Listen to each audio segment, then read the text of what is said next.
जय श्री कृष्ण, राधे राधे। नमस्कार दोस्तों, आप सभी को वैशाख पूर्णिमा व्रत की हार्दिक शुभकामनाएं। एक ऐसी पावन तिथि की कथा जो अध्यात्म, तप और मोक्ष का प्रतीक है। वैशाख पूर्णिमा यही दिन है जब धरती पर करुणा और ज्ञान का प्रकाश फैला, क्योंकि आज ही के दिन भगवान विष्णु के 9वें अवतार भगवान बुद्ध ने बुद्धत्व को प्राप्त किया था। इसीलिए इस दिन को हम बुद्ध पूर्णिमा के नाम से जानते हैं, पर बहुत से लोग इसे पीपल पूर्णिमा भी कहते हैं। क्या आप जानते हैं कि वैशाख पूर्णिमा को पीपल पूर्णिमा क्यों कहा जाता है? इसके पीछे एक गहरा आध्यात्मिक रहस्य है। सनातन धर्म में पीपल के वृक्ष को अत्यंत पवित्र माना गया है। शास्त्रों में कहा गया है, छायाम अनस्यम कुर्वन्ति तिष्ठन्ति स्वयमेव छाम, ये वृक्षा पुण्य वृक्षा कथा न वदन्ते जनै। यानी जो वृक्ष स्वयं धूप सहकर दूसरों को छाया देते हैं वे पुण्यात्मा होते हैं और पूजनीय होते हैं। लेकिन पीपल वृक्ष केवल इसीलिए पूजनीय नहीं है, बल्कि इसीलिए भी क्योंकि उसमें स्वयं भगवान श्री हरि विष्णु का वास होता है। गरुड़ पुराण, स्कंद पुराण और पद्म पुराण में उल्लेख मिलता है कि पीपल के प्रत्येक भाग में देवताओं का निवास होता है। उसकी जड़ में ब्रह्मा, तने में विष्णु और पत्तों में शिव का वास माना जाता है। पूर्णिमा के दिन जब चंद्रमा पूर्ण होता है तब पीपल की वृक्ष की पूजा करने से भगवान विष्णु प्रसन्न होते हैं और जातक को जीवन में सुख, शांति और मोक्ष की प्राप्ति होती है। यही कारण है कि वैशाख पूर्णिमा पर जो लोग पीपल के वृक्ष की पूजा करते हैं और उसे जल अर्पित करते हैं, पीपल की परिक्रमा करते हैं और व्रत रखते हैं। इसी परंपरा के कारण इस दिन को पीपल पूर्णिमा भी कहा जाता है। पीपल के वृक्ष के नीचे ही भगवान बुद्ध ने ध्यान करते हुए आत्मबोध यानी निर्वाण प्राप्त किया था। यही पीपल वृक्ष आगे चलकर बोधि वृक्ष कहलाया और इस वृक्ष को आज भी श्रद्धा और आस्था से पूजा जाता है। वैशाख पूर्णिमा न केवल भगवान बुद्ध की स्मृति में महत्वपूर्ण है, बल्कि इस दिन सत्यनारायण व्रत कथा का भी विशेष महत्व है। हजारों वर्षों से इस दिन लोग व्रत रखते हैं, कथा सुनते हैं और भगवान की कृपा प्राप्त करते हैं। तो आइए आज हम जानेंगे इस दिन की संपूर्ण महिमा, सुनेंगे वह कथा जो जीवन में शांति, समर्पण और मोक्ष की राह दिखाती है। भक्तों, क्या आप जानते हैं कि इस साल 2025 की वैशाख पूर्णिमा जो 12 मई को पड़ रही है, केवल एक धार्मिक तिथि नहीं बल्कि 3 महान आध्यात्मिक शक्तियों का संगम लेकर आ रही है।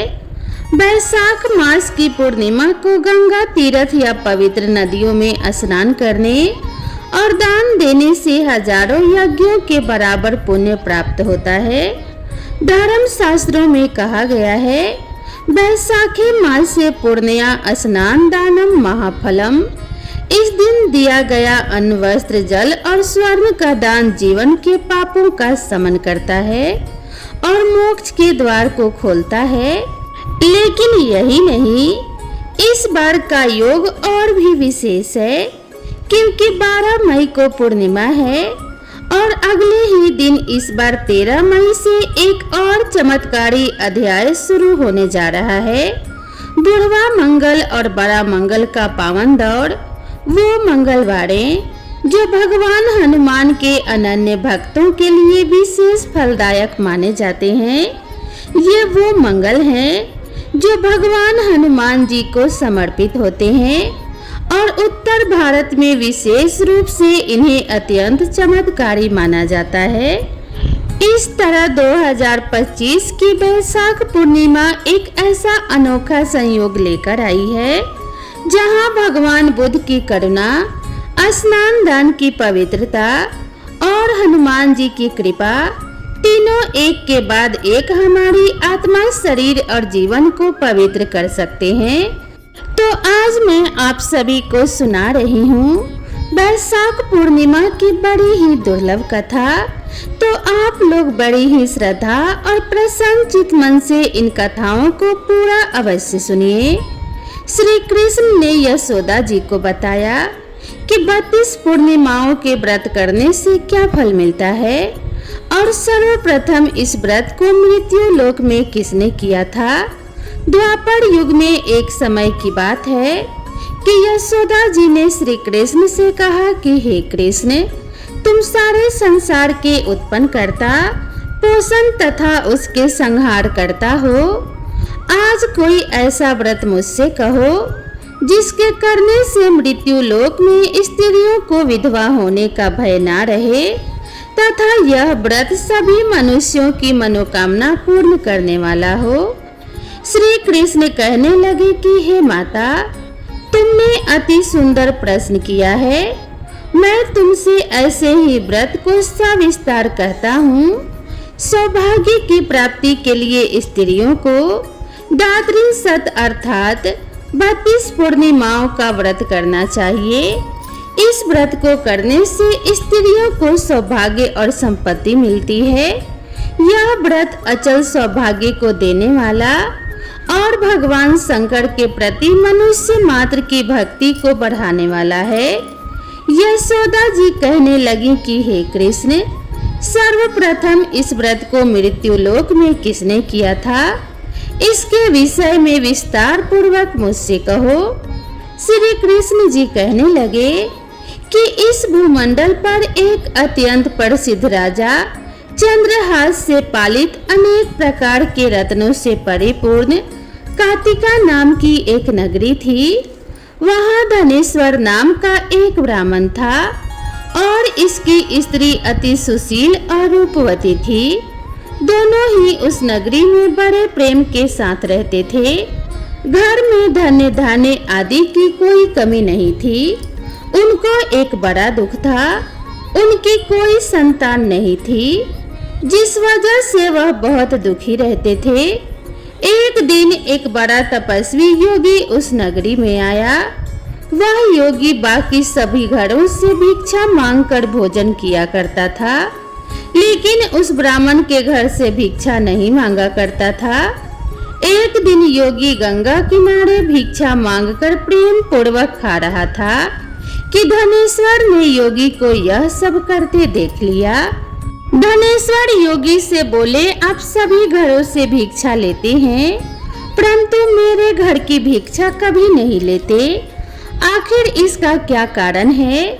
योगी कहने लगा कि आपके धर्म में हमें इस बात की आज्ञा नहीं देता है, क्योंकि अभी आप गृहस्थ जीवन में एक सुख से वंचित हैं। आपके घर संतान होने पर मैं आपके घर से भी भिक्षा स्वीकार कर लूंगा। उन्होंने कहा कि जिसे संतान नहीं है उसके घर से भिक्षा लेने से मेरे भी पतित हो जाने का भय है। धनेश्वर यह सब बात सुनकर बहुत दुखी हुआ और हाथ जोड़कर योगी के पैरों में गिर पड़ा तथा दुखी मन से कहने लगा कि आप मुझे संतान प्राप्ति के उपाय बताइए। आप तो सर्वज्ञ हैं, मुझ पर अवश्य ही यह कृपा कीजिए। धन की मेरे घर में कोई कमी नहीं है, लेकिन मैं संतान न होने के कारण अत्यंत दुखी हूँ। आप मेरे इस दुख का हरण कीजिए। यह सुनकर योगी कहने लगे, तुम देवी चंडी की आराधना करो। घर पहुंचकर उन्होंने यह सारी बात अपने पत्नी को बताई और खुद वन में चले गए। वन में पहुंचकर उसने चंडी की आराधना की और उपवास किया। चंडी ने 16 दिन बाद उसको सपने में दर्शन दिए और कहा कि हे धनेश्वर, जा तेरा पुत्र होगा, लेकिन उसकी आयु सिर्फ 16 वर्ष की होगी। 16 वर्ष की आयु में ही उसकी मृत्यु हो जाएगी। अगर तुम दोनों स्त्री और पुरुष 32 पूर्णिमाओं का व्रत करोगे तो वह दीर्घायु हो जाएगा। जितना तुम्हारा सामर्थ्य हो उतने दिए जलाकर शिव जी का पूजन करना, लेकिन पूर्णमासी 32 ही होने चाहिए। सुबह होते ही तुम्हें इस स्थान के पास एक आम का पेड़ दिखाई देगा। उस पर चढ़कर एक फल तोड़कर अपने घर चले जाना। अपनी स्त्री को इस बारे में बताना। सुबह स्नान होने के बाद वह स्वच्छ होकर शंकर जी का ध्यान करके उस फल को खा ले। तब शंकर भगवान की कृपा से उसको गर्भ हो जाएगा। जब ब्राह्मण सुबह उठा तो उसे उस स्थान पर आम का पेड़ दिखाई दिया और वह उससे फल तोड़ने को चढ़ा, लेकिन वह पेड़ पर चढ़ नहीं पा रहा था। यह देखकर उसे बड़ी चिंता हुई। उसने भगवान गणेश की उपासना की और कहा कि हे दयानिधे, अपने भक्तों के विघ्नों का नाश करके उनके मंगल कार्य को करने वाले, दुष्टों का नाश करने वाले, रिद्धि सिद्धि को देने वाले आप मुझे इतना बल दें कि मैं अपनी मनोकामना पूरी कर सकूं। इसके बाद वह पेड़ पर चढ़कर फल तोड़कर अपने पत्नी के पास जा पहुंचा। उसकी पत्नी ने अपने पति के कहे अनुसार इस फल को खा लिया और वह गर्भवती हो गई। देवी की कृपा से उसे बहुत ही सुंदर पुत्र पैदा हुआ। उसका नाम उन्होंने देवीदास रखा। माता पिता के हर्ष और शोक के साथ वह बालक बढ़ने लगा। भगवान की कृपा से बालक बहुत ही सुंदर और सुशील था और पढ़ाई लिखाई में बहुत ही निपुण था। दुर्गा जी के कथन अनुसार उसकी माता ने 32 पूर्णमासी का व्रत रखा। जैसे ही 16वां वर्ष लगा, दोनों पति पत्नी बहुत दुखी हुए, कहीं उनके पुत्र की मृत्यु न हो जाए। उन्होंने सोचा कि अगर उनके सामने यह सब हुआ तो वह कैसे देख पाएंगे। तभी उन्होंने देवीदास के मामा को बुलाया और 1 वर्ष के लिए देवीदास को काशी में पढ़ने के लिए भेज दिया। 1 वर्ष के बाद उसे वापस लेकर आ जाना। ऐसा कहकर देवीदास अपने माता पिता से विदा लेकर घोड़े पर सवार होकर चल दिया। उसके मामा को भी यह बात पता नहीं थी। दोनों पति पत्नी ने 32 पूर्णमासी का व्रत पूर्ण किया। दूसरी तरफ मामा और भांजा दोनों रात गुजारने के लिए रास्ते में एक गांव में रुके। उस दिन उस गांव में किसी ब्राह्मण की कन्या का विवाह होने वाला था। जिस धर्मशाला में वर और बारात के बाकी लोग रुके हुए थे, उसी धर्मशाला में देवीदास और उसके मामा भी ठहर गए। उधर कन्या को तेल आदि चढ़ाने के बाद जब लगन का समय आया तो वर की तबीयत अचानक खराब हो गई। वर के पिता ने अपने परिवार वालों से विचार विमर्श करके कहा कि यह देवीदास मेरे पुत्र जैसा ही है, मैं इसके साथ लगन करा दूं और बाद में बाकी सारे काम मेरे बेटे के साथ पूरे हो जाएंगे। ऐसा कहने के बाद वर के पिता देवीदास को मांगने के लिए उसके मामा के पास गए और उन्हें सारी बात बताई। मामा ने कहा कन्यादान में जो कुछ भी मिलेगा वह हमें दे दिया जाए। वर के पिता ने बात स्वीकार कर ली। इसके बाद देवीदास का विवाह कन्या के साथ संपन्न हो गया। इसके बाद वह अपने पत्नी के साथ भोजन न कर सका और मन में विचार करने लगा कि ना जाने यह किसकी पत्नी होगी। यह सोचकर उसकी आंखों में आंसू आ गए। तब वधू ने पूछा कि क्या बात है, आप उदास क्यों हैं? तब उसने सारी बातें अपनी पत्नी को बता दी। तब कन्या कहने लगी, यह ब्रह्म विवाह के विपरीत है। आप ही मेरे पति हैं और मैं आपकी ही पत्नी रहूंगी, किसी अन्य की कभी नहीं।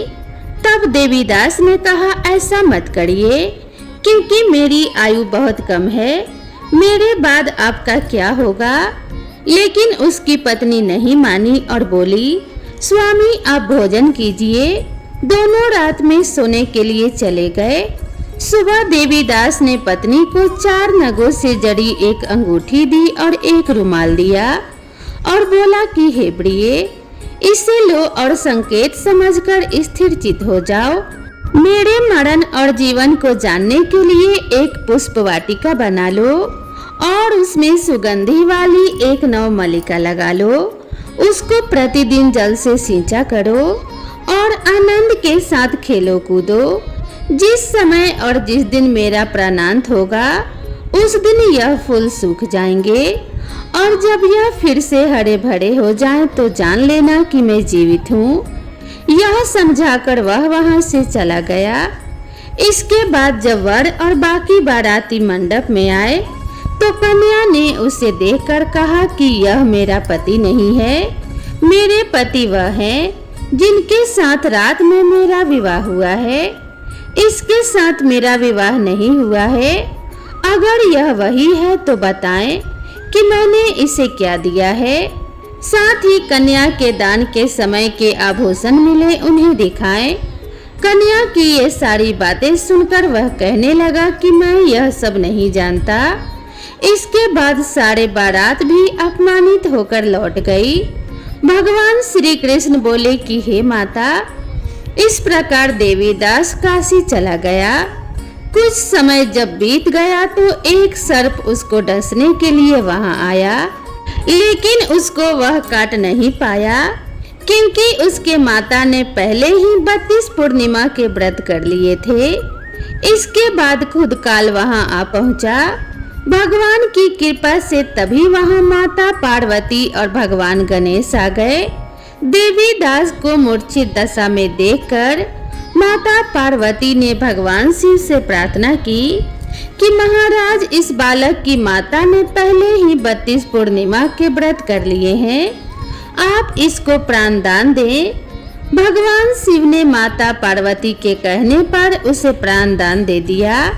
उधर उसकी पत्नी उसके काल की प्रतीक्षा कर रही थी। उसकी पत्नी ने जाकर देखा कि पुष्प और पत्र दोनों ही नहीं है तो उसको बहुत आश्चर्य हुआ और जब उसने देखा कि पुष्प वाटिका फिर से हरी हो गई तो वह समझ गई कि उसका पति जिंदा हो गया है। इसके बाद वह बहुत ही प्रसन्न होकर अपने पिता से कहने लगी कि मेरे पति जीवित हैं, उनको ढूंढिए।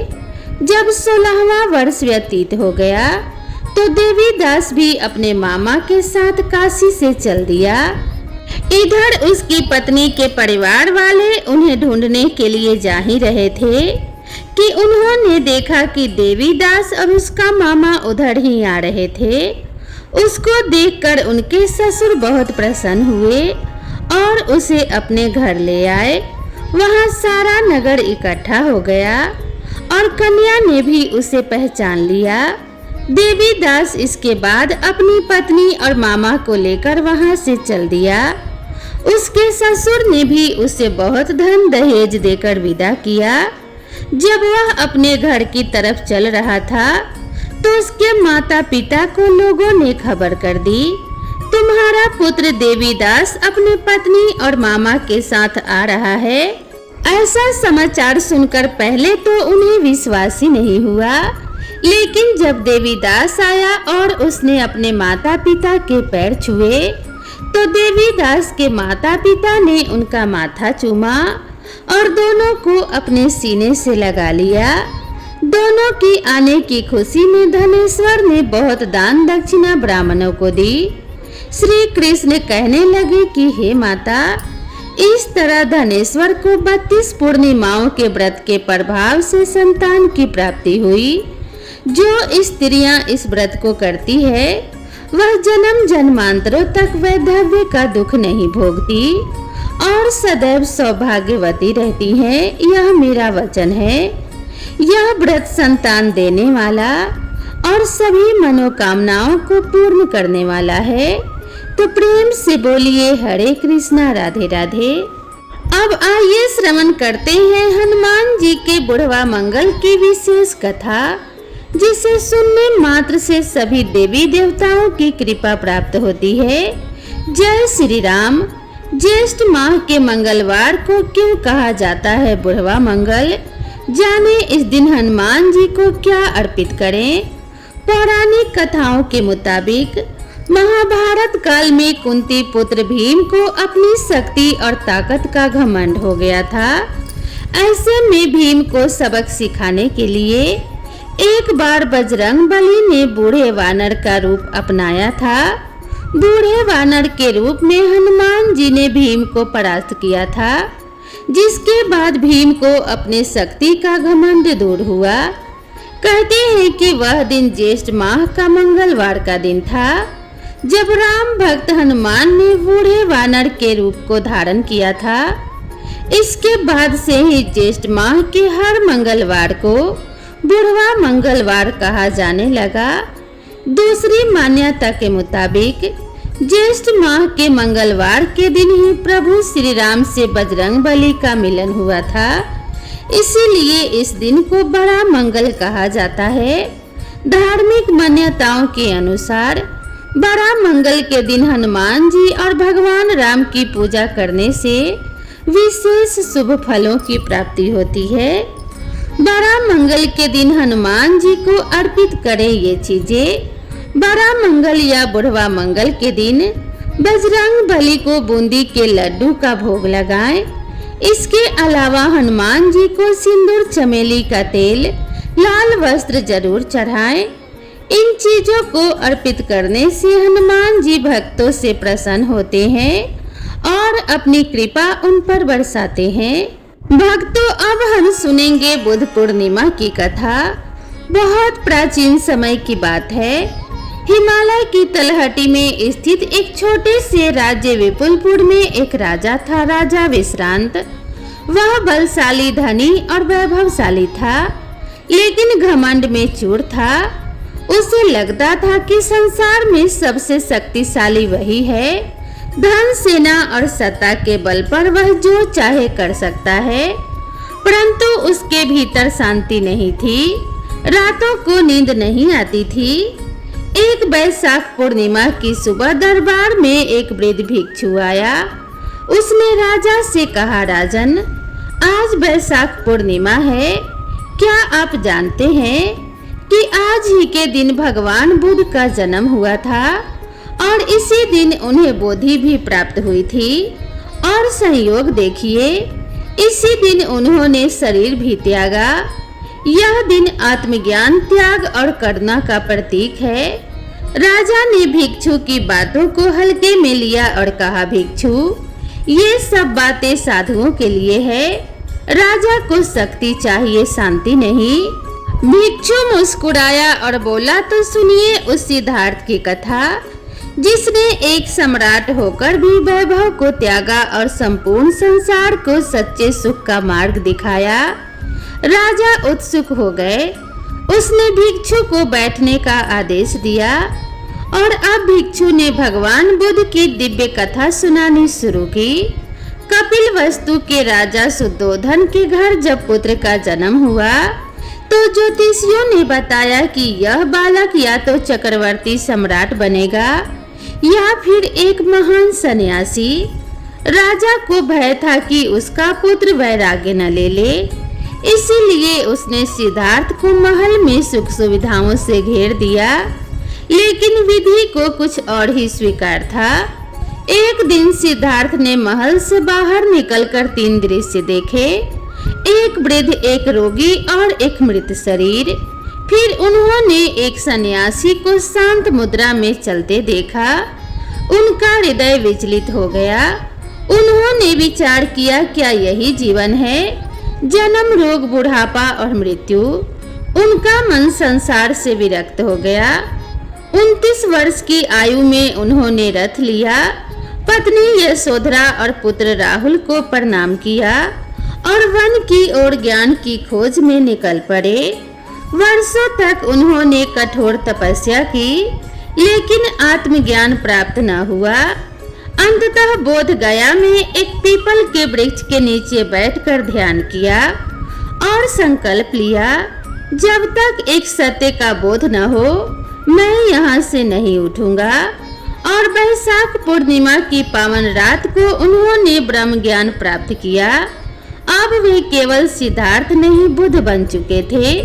ज्ञान के सूर्य भगवान बुद्ध ने सबसे पहले सारनाथ में 5 शिष्यों को पहला उपदेश दिया, जिसे धर्म चक्र परिवर्तन कहा जाता है। उन्होंने कहा, जीवन दुख है, दुख का कारण इच्छा है, इच्छा को त्यागो और मध्यम मार्ग पर चलो, ना अधिक भोग ना अधिक तप। उन्होंने करुणा, अहिंसा, दया और आत्मज्ञान का मार्ग दिखाया। धीरे धीरे हजारों लोग उनके अनुयायी बनते गए। उन्होंने किसी को धर्मांतरण नहीं किया, केवल मार्ग दिखाया। राजा भी, साधु भी, गरीब भी, धनी भी, सबने उनके उपदेशों को अपनाया। इसी बैसाख पूर्णिमा को ही जब उनका कार्य पूर्ण हुआ, तब उन्होंने कुशीनगर में महापरिनिर्वाण लिया। उनका अंतिम उपदेश था, आप दीपो भव, अर्थात स्वयं प्रकाश बनो। राजा विश्रांत यह सब सुनते सुनते जैसे भीतर से पिघल गया। उसकी आंखों से अश्रु बहने लगे। वह भिक्षु के चरणों में गिर पड़ा और बोला, अब मैं समझा कि सच्चा राजा वह नहीं जो दूसरों पर शासन करे, बल्कि वह है जो अपने भीतर के अंधकार को मिटा सके। मुझे बताइए, मैं कहाँ से शुरू करूं? भिक्षु बोले, आज से हर पूर्णिमा को सेवा करो, क्रोध छोड़ो, त्याग को जीवन में उतारो, किसी भूखे को भोजन दो, किसी दुखी को सहारा दो और ध्यान में बैठो। उस दिन से राजा ने अपने जीवन को बदल दिया। उसने अपने महल को धर्मशाला बना दिया, जनता के लिए भोजन, जल और ज्ञान की व्यवस्था की। हर बैसाख पूर्णिमा को वह बुद्ध की शिक्षाओं का प्रचार करता, पीपल के वृक्ष लगवाता और ध्यान साधना करता। समय बीतता गया। राजा विश्रांत अब राजा नहीं कहलाता था। लोग उसे करुणानंद के नाम से पुकारते थे। उसका चेहरा शांत था, वाणी मधुर थी और हृदय विशाल था। जब वह वृद्ध हुआ तो उसने अपना शरीर उसी पीपल के वृक्ष के नीचे त्यागा, जहां वह पहली बार ध्यान में बैठा था। कहते हैं उस दिन भी बैसाख पूर्णिमा थी। आकाश में पूर्ण चंद्र चमक रहा था। हवा में बुद्ध की करुणा घुली हुई थी और दूर कहीं घंटियां बज रही थी, जैसे ब्रह्मांड स्वयं बुद्ध की शिक्षाओं को गा रहा हो। इस प्रकार बुद्ध पूर्णिमा केवल एक दिन नहीं, आत्मज्ञान और करुणा का उत्सव भी है। यह हमें याद दिलाता है कि जीवन का सच्चा उद्देश्य न तो सत्ता है, न ही संपत्ति, बल्कि आत्मज्ञान, सेवा और शांत चित्त है। भगवान बुद्ध की यह शिक्षा आज भी उतनी ही प्रासंगिक है जितनी हजारों वर्ष पूर्व थी। आइए इस बुद्ध पूर्णिमा पर हम भी संकल्प लें कि हम अपने भीतर के अज्ञान को त्यागें, इच्छाओं की जंजीरें तोड़ें और स्वयं के दीप बने। तभी हम सच्चे अर्थों में बुद्ध के अनुयायी बन सकेंगे। तो आइए इस बैसाख पूर्णिमा हम सब मिलकर कहें, जय बजरंगबली, जय श्री राम के दुलारे, संकट मोचन हनुमान जी की जय, गौतम बुद्ध की जय। बैसाख पूर्णिमा केवल एक पर्व नहीं, आत्मा को शुद्ध करने का पर्व है। इस दिन किए गए पुण्य कार्य जीवन को दिशा देते हैं और मृत्यु के बाद भी आत्मा को ऊंचाई प्रदान करते हैं। हे प्रभु, हमें भी ऐसी ही भावना दो। हमारे हृदय में सेवा, दया और भक्ति का दीप जलता रहे। प्रेम से बोलिए, बैसाख पूर्णिमा की जय, बजरंग बली की जय। जय श्री राम, हर हर महादेव। जय श्री कृष्णा, राधे राधे। तो दोस्तों, आप सभी को यह कथा कैसी लगी कृपया कमेंट करके जरूर बताएं और कमेंट बॉक्स में जय श्री हरि विष्णु लिखना ना भूलें। वीडियो पसंद आई हो तो वीडियो को एक लाइक जरूर करें और मेरे चैनल से जुड़े रहने के लिए चैनल को सब्सक्राइब करना ना भूलें। तो दोस्तों, मिलते हैं इसी तरह की नई कथा और नई कहानी के साथ। तब तक के लिए राधे राधे।